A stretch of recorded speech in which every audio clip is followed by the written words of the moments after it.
The Office of the Presidency has explained why the President decided to ban foreign travels by his appointees. President Akufo-Addo has put a temporary ban on all foreign travels by his ministers and their deputies, MMDCEs and heads of government agencies. The President's directive is contained in a statement signed by the Chief of Staff, Akosua Frema Osayopare. The Minister of Foreign Affairs and Regional Integration is exempted from the ban. Deputy Chief of Staff Samuel Jinapor tells JoyNews' Manasseh Azuri Awuni the President wants to develop a comprehensive guideline for foreign travels to prevent abuses and avoidable costs to the state. The administrative policy, which has been in place since the inception of the Fourth Republican dispensation, has been that all travels by government appointees are subject to the approval of the Chief of Staff.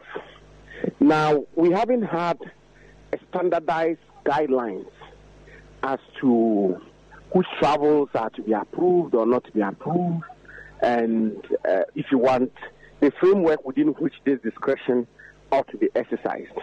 And so the question as to if somebody were to be going for a conference for something of a sort, or another person is going for some work regarding an international organization, or is going for a negotiation, which of the travels are important?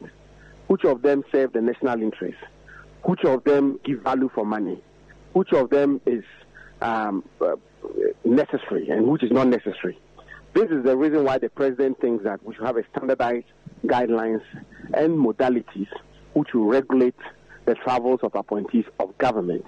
And to do that, he's put a temporary ban on all travels for now, and in due course these guidelines will be made available, and within which framework travels will be approved or otherwise. Does the government have any reason to believe that these travels have been abused in some way? Oh, in every system you are bound to have abuses, but the way to prevent abuses and to ensure that you do away with them completely or minimize them to reasonable levels is to make sure that you have a standardization, you have guidelines, you have modalities, so that we say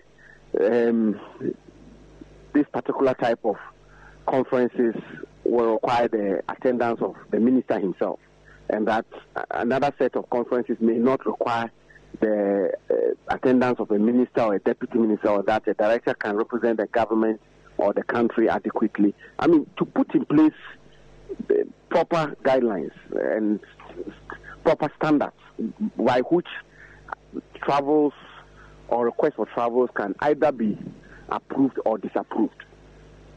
And finally, before you go, I would want to find out, in the Mills administration, I cited a letter, for instance, that directed the classes. So if you're a minister of state or if you are somebody from the heads of any of the departments or agencies, there were certain classes that you could not travel. Some were required to do economy, some business class, and all of that. Is this government also looking at that aspect, because almost all government officials now go on business class? I'm not too sure if all government officials travel by business class, because I've traveled on many occasions where other government officials have traveled by economy. Almost. Some have traveled by premium economy, and some have traveled by business class. But whatever it is, it will be worth considering all of these matters, which is, if you want, the mode by which government officials travels and in what categories. And that's exactly the work that we are going to be engaged in.